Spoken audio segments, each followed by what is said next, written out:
Eu sou também coordenadora do Núcleo de Estudos sobre Gênero e Diversidade Sexual do CEPET, que é justamente o órgão que está à frente dessa Semana da Mulher, em parceria com a CPE, Coordenação de Políticas Estudantis, e com o Grêmio Estudantil também. Eu escolhi falar para vocês aqui hoje sobre Marielle por dois motivos, né? Um, porque hoje é um dia especial, alguém sabe por quê? Exatamente 1 ano da morte dela. E outro, porque eu me identifico muito com a Marielle, muito mesmo. E a morte dela foi uma comoção muito grande no país como um todo, e com certeza foi muito grande para mim. Se eu chorar, não, meu pai. Acontece. O título dessa palestra, Marielle presente nos direitos humanos há 1 ano de um assassinato brutal. Então, além de falar um pouco da Marielle, eu vou falar um pouco também dos direitos humanos, porque dá para perceber que existe muita confusão ainda em relação aos direitos humanos, né? Bom, há exatamente 1 ano atrás, a vereadora Marielle Francisco da Silva, do PSOL, mais conhecida como Marielle Franco, e o motorista que acompanhava, Anderson Pedro Matias Gomes, foram assassinados no Rio de Janeiro. Esse assassinato ele tem certas características que o fazem diferente dos demais. Ou, no geral, um assassinato que é feito por alguma violência, roubo, furto, ele é diferente porque a principal linha de investigação dele é de crime político de execução. Alguém sabe o que é a diferença de assassinato para execução? Já parou de pensar? As outras falam, executou tal pessoa. O excesso de força, né? Excesso de força, mas na verdade, a execução, o que define a execução é envolvimento de autoridades. Nós temos 2 tipos de execução, a execução legal e a execução ilegal. Obviamente, no Brasil não existe execução legal. Nos países em que a pena capital é permitida, a pena de morte, existe a execução legal, que é quando o governo, a autoridade, manda executar uma pessoa. As execuções ilegais, assim como foi a de Marielle, são execuções que envolvem autoridades e, em geral, estão associadas a crimes políticos para silenciar uma voz, mas são execuções ilegais porque envolvem autoridades, mas, obviamente, não é legal no país. Então, é o que a gente chama de execução. Marielle provavelmente foi executada. A investigação ainda persiste, né? A gente teve uma atualização bem importante agora nos últimos, antes de ontem, mas ainda está em curso. Marielle era uma ativista ferrenha dos direitos humanos. E aí, nessa palestra, eu vou falar um pouquinho sobre ela, quem foi Marielle Franco, vou falar um pouquinho mais dos direitos humanos, até passei para vocês a Declaração Universal, que é muito importante. Vou relembrar um pouquinho dos passos da execução, tudo que a gente sabe sobre essa investigação até o momento, e vou concluir falando sobre o trabalho que essa comoção geral que foi o assassinato de Marielle deixou para a gente. O que aconteceu, como é que a gente progrediu no ativismo dos direitos humanos a partir da morte de Marielle. Bom, quem foi Marielle Franco? Eu vou deixar que ela mesma se defina. Trouxe um videozinho aqui que ela fala um pouco do trabalho dela e ela define um pouco quem é Marielle Franco. Se não passar aqui, eu tenho o vídeo gravado. Vamos ver se essa internet vai colaborar. Eu já vou buscar o outro.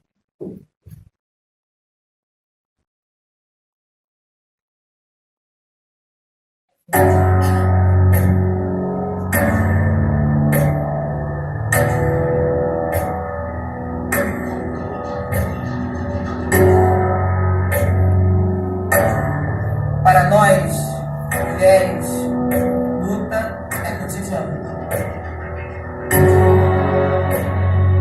Nós sentimos todos os dias os seus reflexos.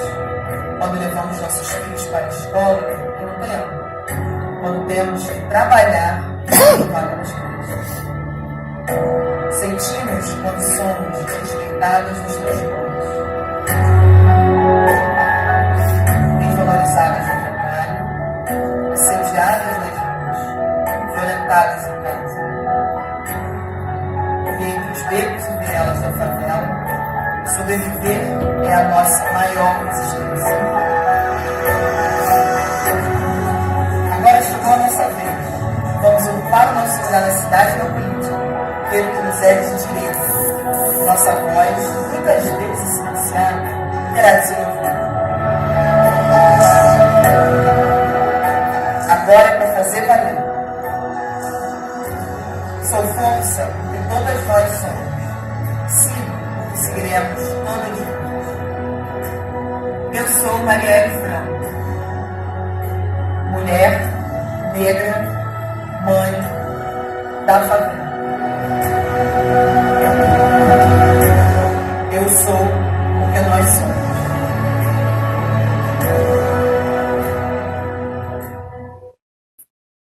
Bom, Marielle foi muitas coisas, e até algumas coisas que a gente nem sequer sabe porque não é tão divulgado. Marielle foi mulher, foi negra, mãe, ela se definia como bissexual, apesar de que ela estava casada há um tempo com uma mulher, da favela, feminista, uma feminista extremamente ativista, socióloga. A Marielle estudou para o cargo que ela ocupou, e ela teve uma preparação muito grande, porque ela se identificou com esse cargo, ela não caiu lá de paraquedas. Ela foi mestre em administração pública, ela foi a 5ª vereadora mais votada no Rio de Janeiro, e a segunda, entre todos os vereadores, e a segunda mulher política mais votada no país inteiro. Então, foi uma eleição muito expressiva. Marielle foi uma representação muito expressiva. Ela foi presidente da Comissão de Defesa dos Direitos Humanos, Direitos da Mulher, na Câmara Municipal do Rio de Janeiro. Ela foi relatora da Comissão de Monitoramento da Intervenção Militar no Rio de Janeiro. Ela era crítica ferrenha da intervenção militar. Não sei se vocês lembram, quando ela foi morta, a intervenção militar tinha começado no Rio. E ela era uma ativista contra a intervenção, porque ela sabia das dificuldades que estavam sendo essa intervenção no Rio de Janeiro. E ela foi uma ativista ferrenha pelos direitos humanos. A Marielle defendeu os direitos humanos das mulheres negras, dos pobres, das pessoas da favela, mas ela também defendeu os direitos dos familiares de militares assassinados em serviço, e nem todo mundo sabe disso. Ela também se envolveu na luta pelos direitos das pessoas que eram relacionadas aos militares. E ela falou ali no vídeo sobre um conceito muito importante que ela adotava, com o qual eu também me identifico, que é o conceito africano de Ubuntu. Alguém já ouviu falar sobre ele? Claro que sim. O Ubuntu é um conceito que nasceu na África, foi muito utilizado é utilizado na luta contra o apartheid na África do Sul, e é um conceito é uma filosofia ampla, uma filosofia de compartilhamento, de comunidade, de solidariedade, ela fala, né, eu sou porque nós somos. Que uma pessoa ela é parte de um todo, ela é parte integrante de uma comunidade, e ela só avança quando aquela comunidade avança com ela. Então, dentro do Ubuntu, não existe a possibilidade de uma pessoa crescer massacrando, pisando, diminuindo nas outras, porque todo mundo precisa ser levado junto, e se não for, não atinge o Ubuntu. O Ubuntu é um conceito extremamente amplo, que trata principalmente de solidariedade, comunidade, compartilhamento, comunidade como geral. E a Marielle, ela trabalhava dentro disso, por isso que ela fala, eu sou força porque nós somos força, eu sigo porque nós seguimos, eu sou porque nós somos. Bom, e ela, nesse ativismo para os direitos humanos que ela enfrentou, que ela atuou, ela enfrentou muitas dificuldades. Muito porque as pessoas realmente não entendem o que são os direitos humanos. E as pessoas acham que direito humano, tem muita gente que ainda acha que direitos humanos é só para defender bandido. E a gente ouviu principalmente muito nas épocas das eleições, no passado, direitos humanos para humanos direitos. Uma frase que não faz o menor sentido. E eu vou falar por quê. Mas o que são os direitos humanos? Ano passado, em dezembro, a Declaração Universal dos Direitos Humanos, que é essa que está circulando aí, ela é bem pequenininha, são 30 direitos básicos assegurados a todas as pessoas, fez 70 anos.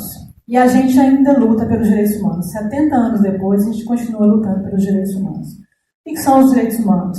Basicamente, os direitos humanos são todos os direitos relacionados à garantia de uma vida digna a qualquer ser humano. Qualquer ser humano. Não importa quem essa pessoa seja, não importa qual a cor da pele dessa pessoa, o credo, não importa a religião, não importa a origem, não importa a nacionalidade, se ela é criança, se ela é adulto, se ela é velha, não importa. Todo ser humano tem direito a esses 30 direitos humanos, pelo menos, para garantir a sua dignidade.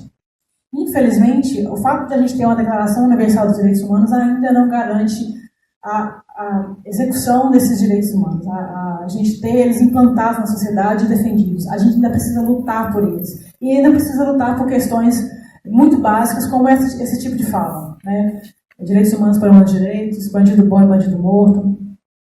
Porque as pessoas elas têm essa concepção completamente errônea que os direitos humanos são só para defender bandido. Mas não é. Os direitos humanos são todos nossos. Todos nós temos direitos aos direitos humanos. E às vezes, quando acontece uma pessoa ser presa, ela tem pelo menos direito a um julgamento justo. E aí, se ela for condenada, ela vai ter que passar por ela vai ser privada do direito de ir e vir. Mas ela não pode ser torturada. Isso é muito básico. Senão a gente volta para a barbárie. E aí eu trouxe para vocês um vídeo muito legal, é um filmezinho, são 10 minutinhos, mas ele conta de forma muito, muito legal a história dos direitos humanos na sociedade. Como é que a gente saiu de completa barbárie ao que a gente defende hoje para sair da barbárie. Infelizmente a gente não saiu completamente dela ainda. Então eu quero que vocês prestem bastante atenção nesse vídeo, porque ele é bem completo.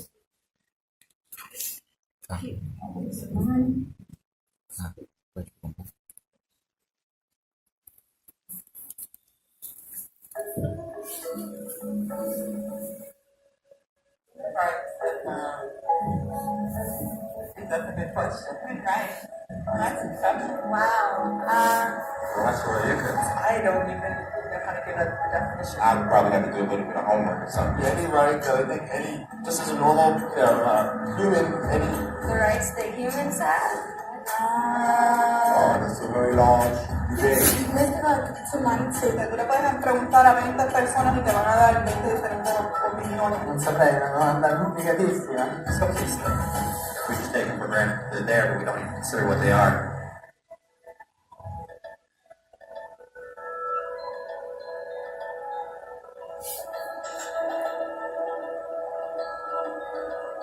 Human rights are the rights you have simply because you're human. It's how you instinctively expect and deserve to be treated as a person, like the right to live freely, to speak your mind, and to be treated as an equal. There are many kinds of rights. Most apply to a certain group. But human rights are the only ones that apply to absolutely everyone, everywhere.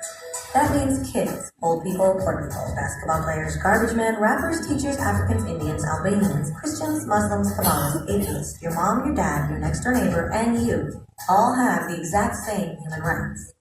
In other words, they're universal. But the question remains, what are they? Name the human rights? What the human rights are? The right to live, equality between all peoples. Right to religion, the right to... Is there supposed to be a list somewhere I should be aware of? According to the United Nations, there are a total of 30 human rights, which are usually lumped together and called simply human rights. They're all listed out in the Universal Declaration of Human Rights, which is the world's most widely accepted document on the subject.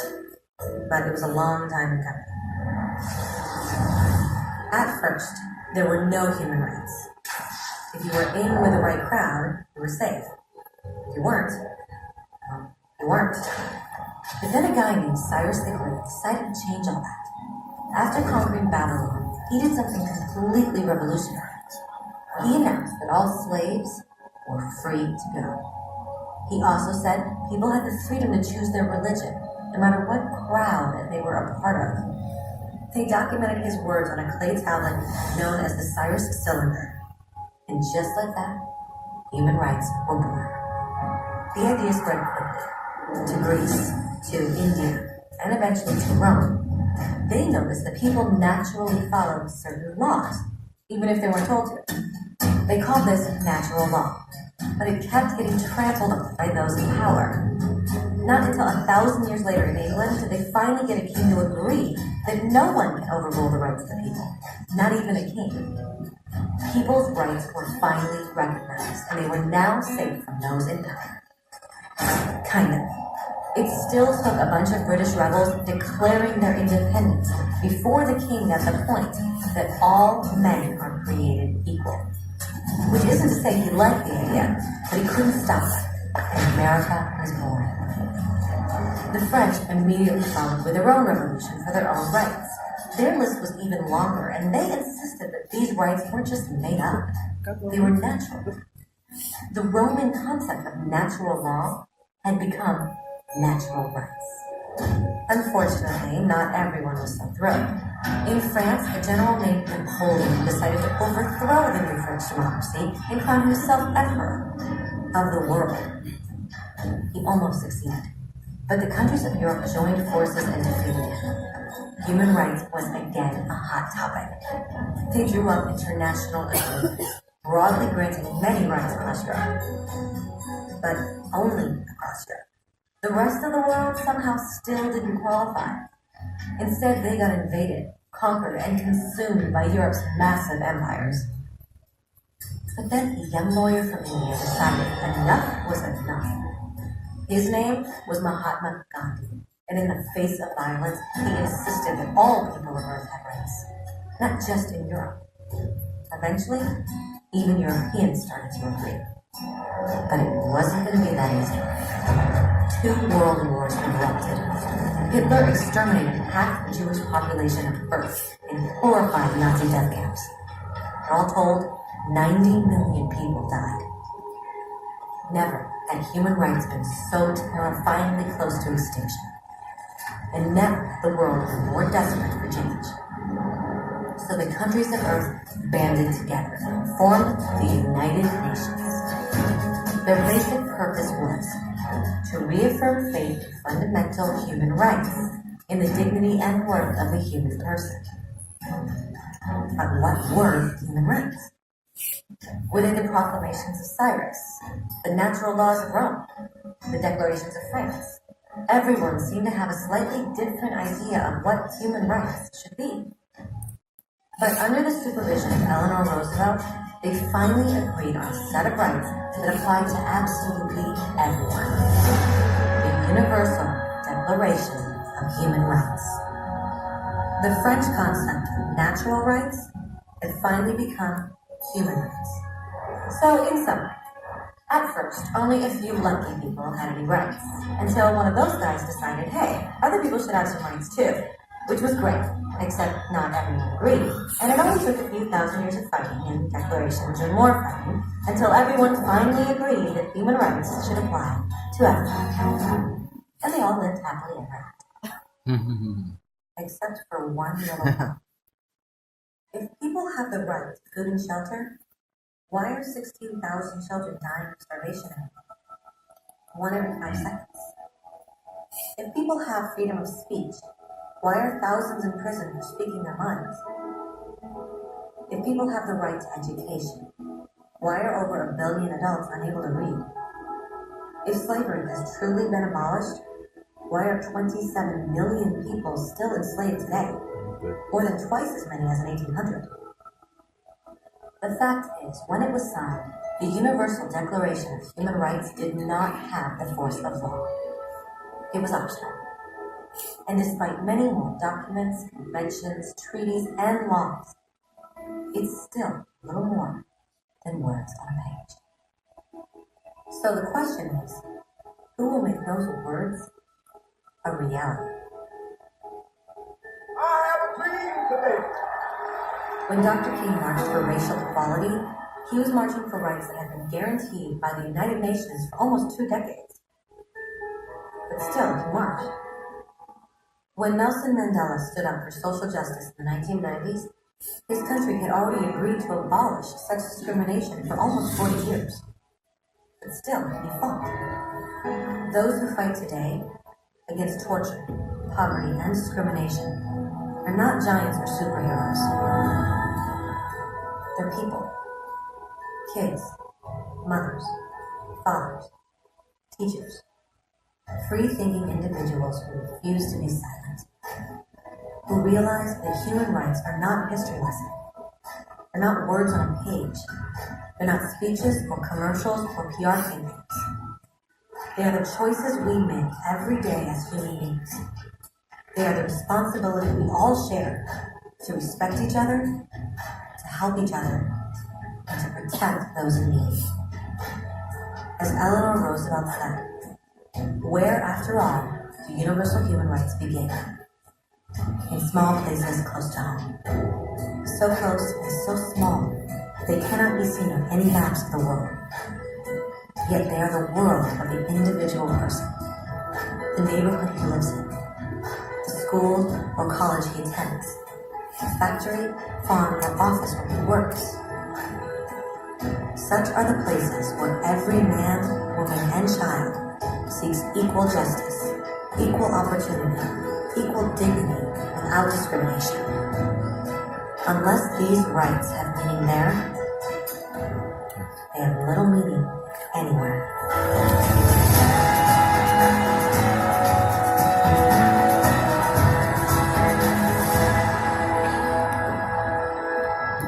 Então, depois de fazer esse curso intensivo sobre direitos humanos, eu pergunto para vocês: qual o problema da frase direitos humanos para humanos direitos? Pode falar. É porque o conceito de humanos direitos está bem relativo, né? Exatamente. Porque, por exemplo, é que nem quando teve a intervenção do Rio. Quem era que estava mais sendo procurado? Era o cara branco que estava passando na rua ou o negro que estava fazendo nada, né? O pobre favelado. Exatamente. Quem define quem são os humanos direitos? Quem é que define? Exatamente. Esse é o problema. Quando você não defende os direitos humanos, você defende que quem está no poder escolha quem são os humanos direitos. Quem são os humanos direitos aqui no Brasil, talvez não sejam os mesmos na Venezuela. Barbáries aqui acontecem e acontecem lá. Que a pessoa que fala direitos humanos para humanos direitos, ela não percebe, é que ela aqui pode estar no lado que tem poder, no lado certo da história. Mas se ela for migrada, ou se o governo mudar, se o poder mudar, ela se torna alvo também. As pessoas que falam isso, elas não entendem que quando você não defende os direitos humanos, você não está defendendo os seus próprios direitos, independente de quem está no poder. Porque se você disser que os direitos humanos são variáveis, você está dizendo que quem decide quem pode ter direitos humanos é quem está no poder. E aí a gente vai ter, de acordo com quem está no poder, diferentes concepções de quem são os humanos direitos. E aqui no Brasil a gente sabe que quem são os humanos direitos e quem não são. Toda pessoa negra, toda pessoa pobre sabe muito bem disso. Entende rapidamente. Infelizmente, entende rapidamente. Claro, a gente pode estender também para as mulheres, para as pessoas com necessidades especiais, LGBTs. A gente sabe que a gente não está no lado forte. Então a gente precisa, por uma questão de sobrevivência, defender os direitos humanos. Mas não precisa ser assim. A gente pode defender em qualquer situação. Quem fala bandido bom e bandido morto, direitos humanos para humanos direitos, duas coisas. Ou a pessoa está no lado do poder, sabe bem disso, ou ela não está e não sabe. Infelizmente, a gente tem muitos casos desse tipo também. Bom, para quem quiser saber um pouquinho mais de direitos humanos, eu vou falar um pouquinho quais são os 30 direitos humanos. Eu passei aí na declaração. Eu tenho algumas, eu estava tentando imprimir lá hoje na impressora, e aí saíram várias aqui com alguns probleminhas de impressão. Se alguém quiser levar para casa, eu trouxe para vocês, tá? Pode pegar depois no final. Aqui, sumarizando os 30 direitos humanos, de forma bem simples, dá para a gente ler aqui, ó. Todos nascem livres e iguais, todos têm direito a não serem discriminados, têm direito à vida, não serem escravizados, não serem torturados, todos temos direitos, independente do seu credo, sua cor de pele, sua nacionalidade, todos são iguais perante a lei, direitos humanos são protegidos, não devem ser corrompidos, nenhuma detenção injusta, todos são inocentes até provar o contrário, todos têm direito a julgamento justo, direito à privacidade, direito de ir e vir, direito ao asilo político, direito à nacionalidade, direito a casamento e família, independente se você é hétero, lésbica, gay, bissexual, etc. e tal. Direito à propriedade, liberdade de pensamento, liberdade de expressão, direito à reunião pública, ninguém pode interromper ou impedir uma reunião pública porque a reunião pública defende uma ideia contrária a quem está no poder. Direito à democracia, segurança social, a diversão, os direitos dos trabalhadores estão tão ameaçados hoje em dia. A gente nem Ministério do Trabalho tem mais. Comida e abrigo para todos, direito à educação, direito à autoria e propriedade, mundo justo e livre, direito a ser tratado com responsabilidade, e ninguém pode, obviamente, tirar os seus direitos humanos. Quando você for humano, você tem esse direito. Você só deixa de ser humano quando você perde a sua vida por qualquer motivo, não porque alguém tirou. Não deveria ser assim, né? Bom, a Declaração Universal dos Direitos Humanos é gratuita, pode baixar o PDF, pode olhar, pode ler, fica à vontade, leiam, divulguem. Tem um cursinho gratuito também online, unidospelos-direitos-humanos.org.br. É um cursinho rápido, fazer algumas perguntinhas, algum material mais rápido, se tiver curiosidade. E aí eu vou falar agora um pouquinho dos direitos humanos do Brasil. Como a gente viu lá no vídeo, ela falou que os direitos humanos, se a gente não defender os direitos humanos, se o poder público não defender os direitos humanos, eles não são mais do que palavras numa página. Né? Então, a gente tem que ter eles inseridos na Constituição de um país para que eles sejam realmente, tenham força de lei, tenham respeitados com força de lei. Mas, obviamente, nem sempre é assim. Não basta estar na Constituição ainda. Né? Mas quando os direitos humanos eles estão na Constituição dos países, eles passam a se chamar de direitos fundamentais. E aí eles têm força de lei. Aqui eu trouxe um pequeno printzinho da Constituição Federal de 88, do Brasil.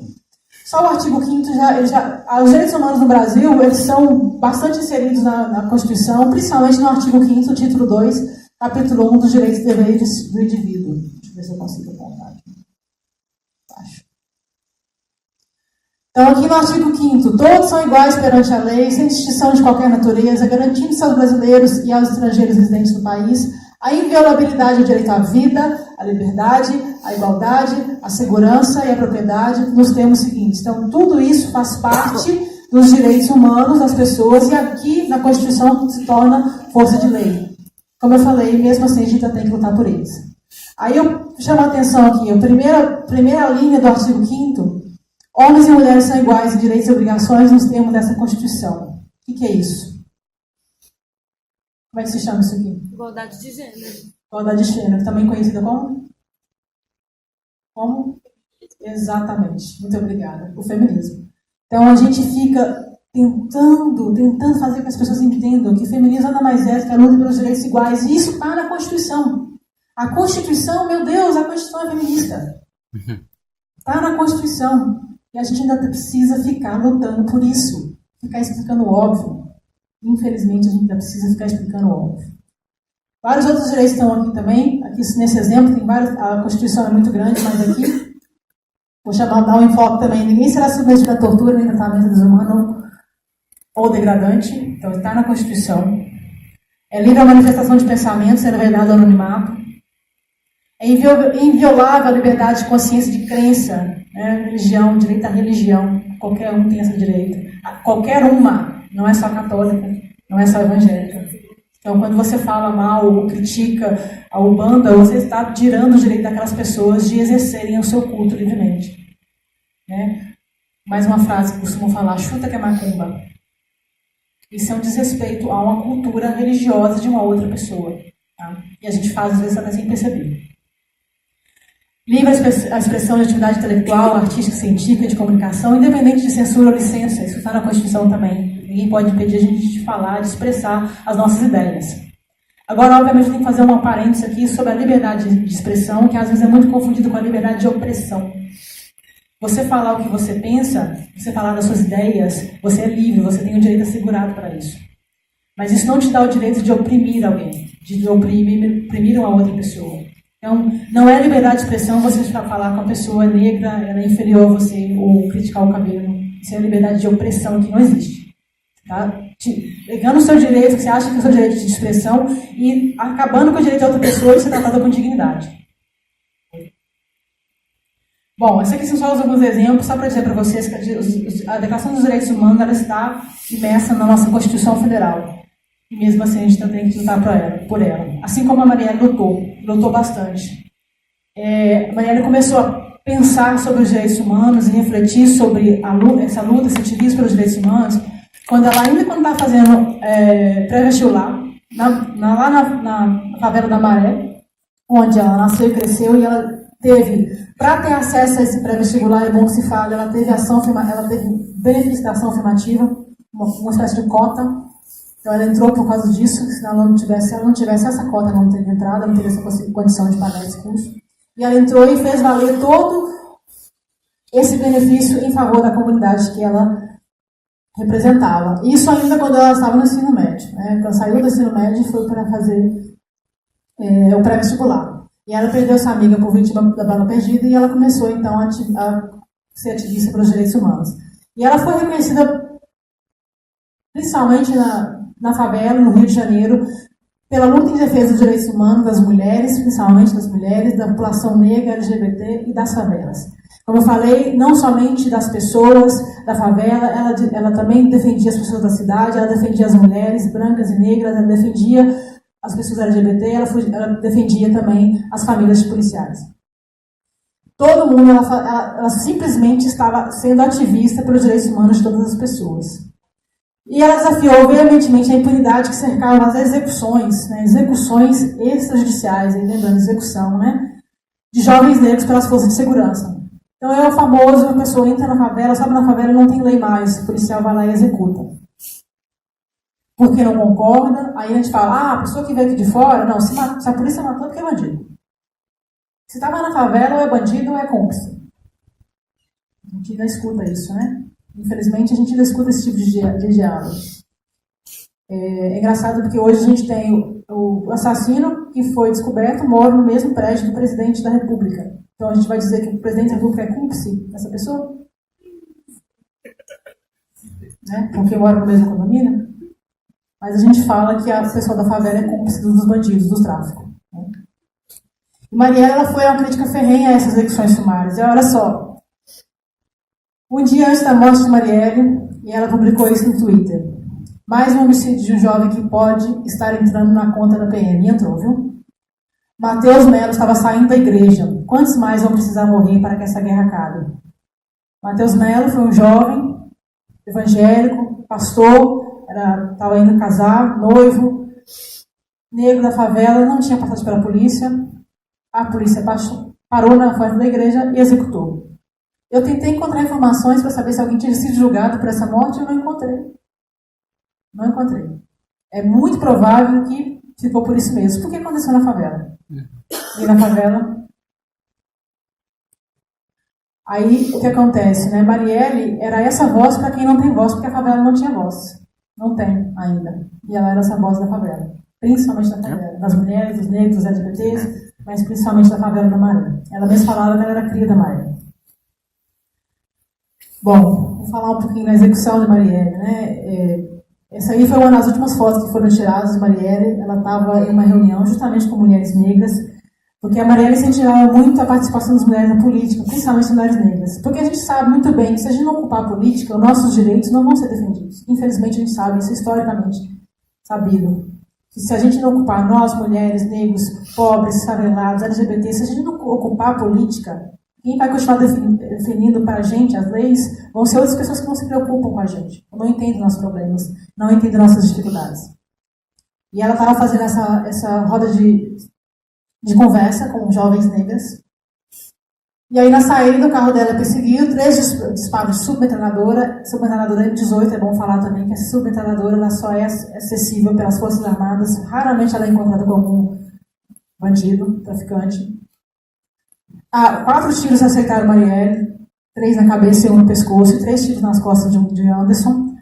E a munição ela pertencia a um lote vendido à Polícia Federal. Aí eles falaram, não, foi pro correio não sei o quê, desviou, roubaram, não sei o quê, tal. Mas fato é que parte dessa munição foi do mesmo lote de parte dos projetos utilizados na maior chacina do estado de São Paulo. Alguém lembra dessa chacina? Aconteceu em 2015, em Osasco, Barueri. 23 pessoas foram executadas pela polícia em 2015. 23 pessoas numa mesma noite. Vários locais. 23 pessoas foram executadas. E essa chacina, ela é assim, especialmente importante porque dela, pela primeira vez que eu sei, que eu li na internet, que eu consegui encontrar, pela primeira vez, policiais foram condenados por assassinatos de pessoas. Assim, de forma grande, para esse tipo de execução. Foi uma coisa muito grande, porque até então, toda vez que tinha um julgamento, as testemunhas geralmente votavam pela redenção dos policiais porque tinham medo. Porque era a cultura, no Rio de Janeiro, principalmente em São Paulo, né? São dois estados que acontece bastante. E aí, nesse tribunal, foi uma coisa assim, uma comoção muito grande, porque as pessoas que estavam as testemunhas falaram e o júri manifestou de forma aberta, mostrou a cara, falou e condenou 3 policiais e um guarda civil pelas mortes de 3 pessoas. Os prazos de condenação são absurdos. 150 anos, 200 anos, 250 anos, porque foram muitas mortes. E eles foram realmente policiais. Eu até li bastante sobre essa chacina, e aí fala lá que esse foi marcante, porque foi a primeira vez que a gente perdeu as pessoas, esse tipo de pessoa que faz e aproveita do seu carro, porque não são todos policiais militares. Gente, meu irmão é policial militar. Não são todos. As pessoas que aproveitam desse cargo para fazer esse tipo de execução, elas descobriram que a impunidade estava começando a acabar. Talvez não tinha acabado de vez, mas estava começando a acabar. Carro. Só, desculpa. Tem uma questão sobre as balas que tem um rol de elementos, de produtos que o Correio não transporta em hipótese nenhuma. E entre eles está a munição. E aí, de repente, então, assim, a missão da Polícia Federal está sendo transportada pelo Correio. O governo deu essa desculpa, mas foi desmentido pelos próprios Correios. Realmente o assassinato de Marielle teve muitas coincidências estranhas. Por exemplo... São 18 horas. Obrigada. O computador fala pra mim, não é graça.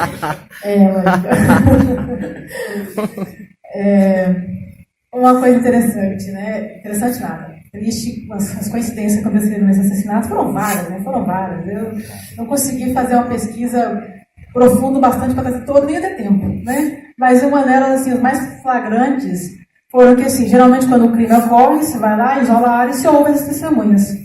Não dá para todo mundo embora. Vai embora.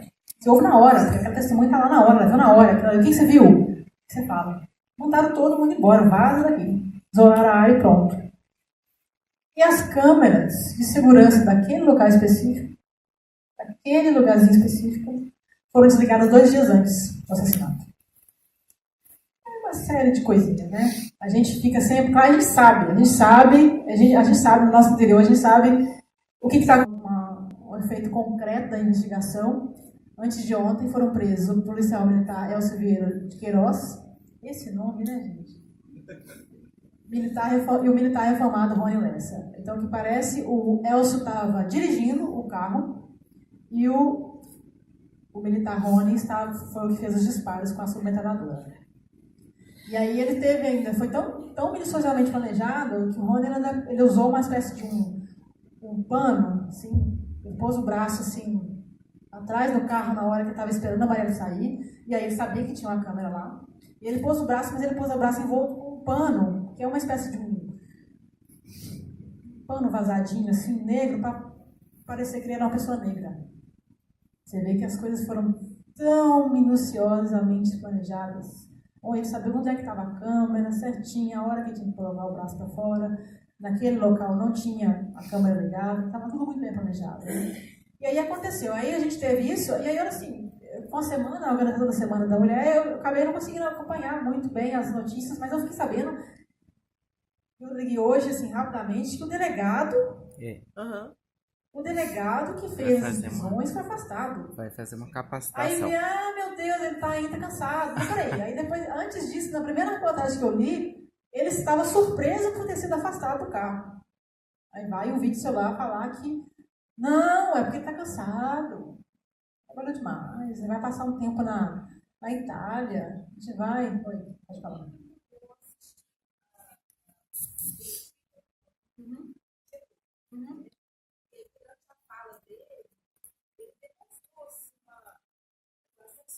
Um envolvimento grande, e assim, é um trabalho que nós estamos desenvolvendo agora, e é só a primeira parte, vamos continuar. Em nenhum momento ele deixou transparecer que a atuação dele se encerraria ali. Pelo contrário, ele deixou portas abertas e não, depois, em outro momento, eu esclareço melhor essa questão e tal. Só que no final da entrevista, quando ele começou a fazer muitas perguntas, e ainda mais sobre a coincidência, né, da moradia, né, do assassino. E ele respondeu assim, de uma maneira espontânea, né, sobre a relação do filho do Bolsonaro com a filha do assassino.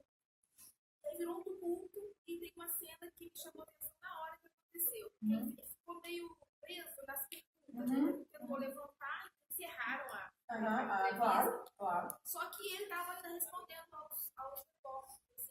Aí alguém entrou por trás e tirou ele. Pegou pelo braço, fez, né, um cara grandão, um cara de segurança, puxou ele e tirou. Aí terminou. Então foi bem emblemático isso. É mais para dizer o mínimo, né? E aí o que eu li foi o seguinte: o Witzel colocou uma pessoa para... Eu não sei o nome do cara, chefe de alguma coisa de homicídios. E aí, por ser um caso em que assim, a gente sabe, todo mundo sabe, inclusive ele sabia que era um caso em que o perigo de vazamento de informação era muito grande, parece que só ele e mais 2 pessoas sabiam de o que estava acontecendo. Tanto é que todo mundo foi pego de surpresa com as prisões. E aí esse cara que o Witzel entrou, queria ser colocado a par, porque ele era, né, o chefe da divisão de homicídio, seja lá da quanto. E aí parece que ele não aceitou por questão de sigilo. E aí ele foi deslocado.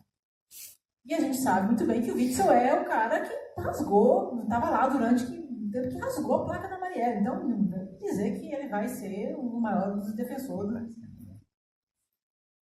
Então, assim, é demais. Assim, a gente fica com o coração apertado, a gente sabe que tem gente trabalhando, se esforçando, e está acontecendo. O que dá segurança é porque o mundo todo está olhando para a gente. Não é só a Polícia Federal que está lá garantindo que as investigações continuem, porque se a gente sabe que se ficar só no Rio, provavelmente não ia sair dali. O mundo inteiro, a Anistia Internacional, todo mundo olhando. Está esperando. Então, é um negócio que se tomou uma proporção que quem cometeu esse assassinato deu um baita no tiro no pé. Claro que a gente, por tristeza imensa, que a gente perdeu a Marielle. Mas aí eu vou falar daqui a pouco. Né? A Marielle virou semente. A gente não precisa saber ainda. A gente está tendo uma noção melhor de quem matou, mas a gente quer saber quem mandou matar. E, obviamente, por quê. Quero deixar isso bem claro. Né? Bom, eu gosto muito dessa frase, muito mesmo. Porque eu acho que ela define bastante o que a gente viveu e está vivendo até hoje. Tentaram nos enterrar, mal sabiam que éramos semente. E Marielle foi semente. Virou semente. E aí essa chargezinha também, ela é uma chargezinha que representa bem, né? Tipo, Marielle tinha uma força muito grande na voz dela. Ela era... A primeira vez que ela se candidatou a vereadora, primeira vez, essa votação expressiva, primeira vez que ela votou, e aí, olha só que coisa, né? Ela foi eleita e começou a trabalhar em 2017, janeiro de 2017. Foi morta ano passado. Então, ela esteve no cargo por pouco mais de um ano.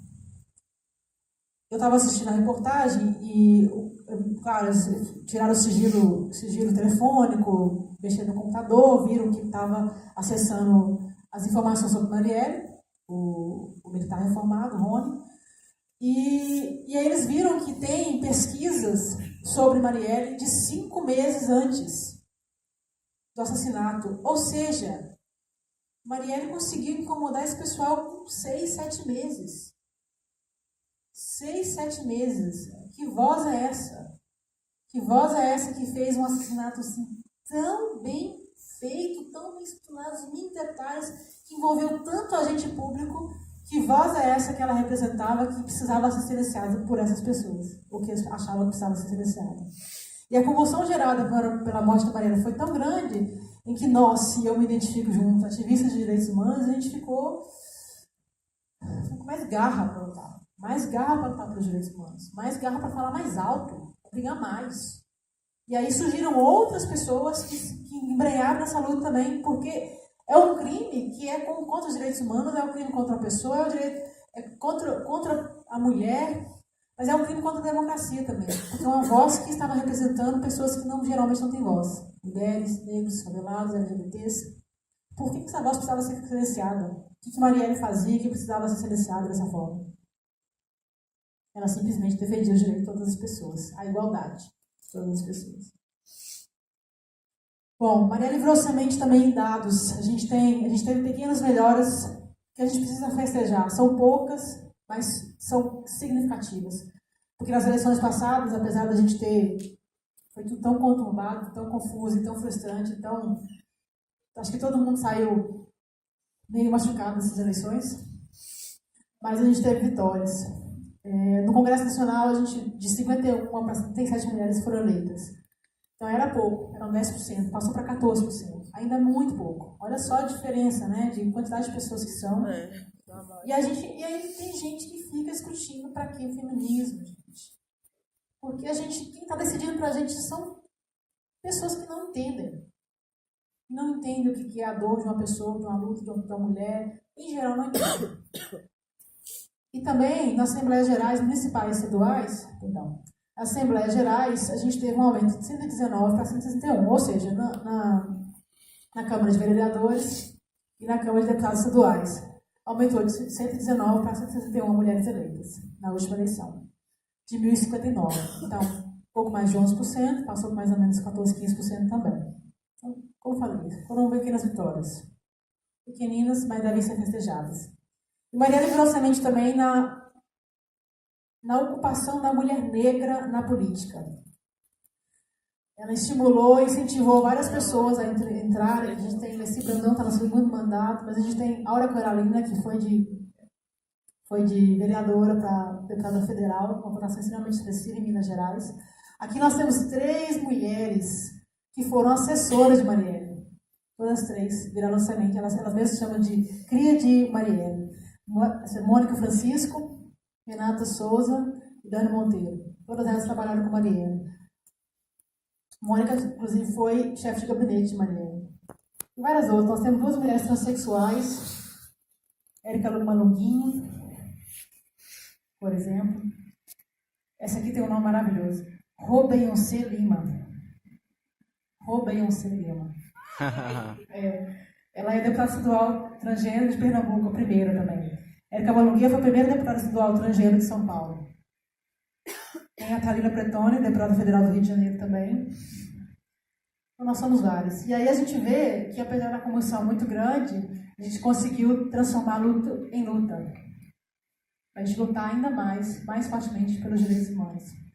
Porque Oi? Eu não consegui decorar o nome dela, foi tão corrido. Olívia Santana, Benedita da Silva também, ela foi governadora do Rio, né? Quem mais você falou, Olívia? Não. Leninha. Essa aqui? Ah, ótimo. Eu acho que eu ia mandar errado aqui. Foi candidata a prefeita lá em Montes Claros. Quase, foi. Ai, foi. Nossa, aquilo ali foi... Seria muito bom se a gente tivesse conseguido, né? Mas o fato dela ter candidatado, concorrido, ter tido uma votação expressiva também, é uma vitória. A gente tem que perceber que a gente está ocupando espaço, ainda de forma incipiente, mas a gente está ocupando esses espaços. Isso realmente tem que ser considerado, comemorado. E aí, o mais importante é que a gente sabe que os tiros, eles matam pessoas. Infelizmente, eles calam algumas vozes, mas os tiros não matam sonhos. A luta continua. A luta de Marielle continua através da gente. Marielle está presente, vai estar sempre presente entre a gente. Eu trouxe aqui para a gente terminar um videozinho que foi feito em homenagem a ela.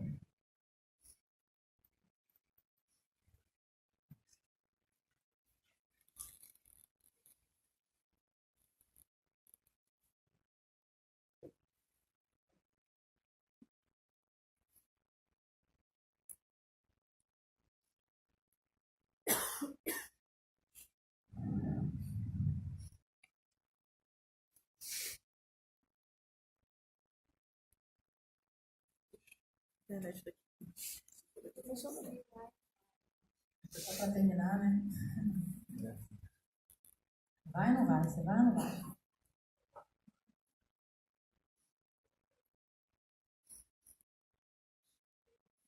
Caralho, isso não vai tocar o 2.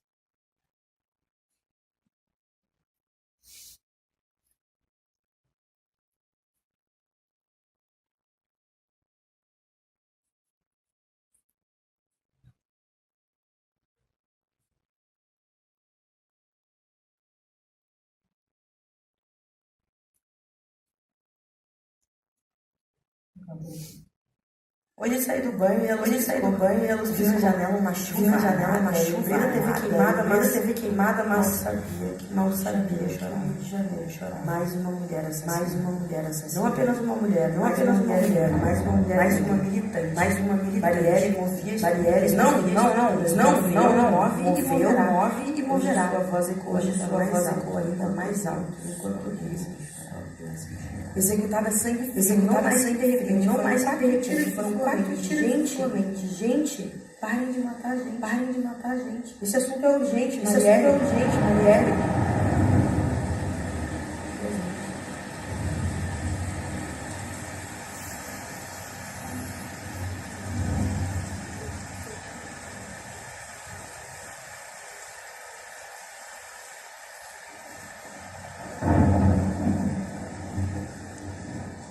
chuvazinha aí no fundo. É só isso, pessoal. Muito obrigada.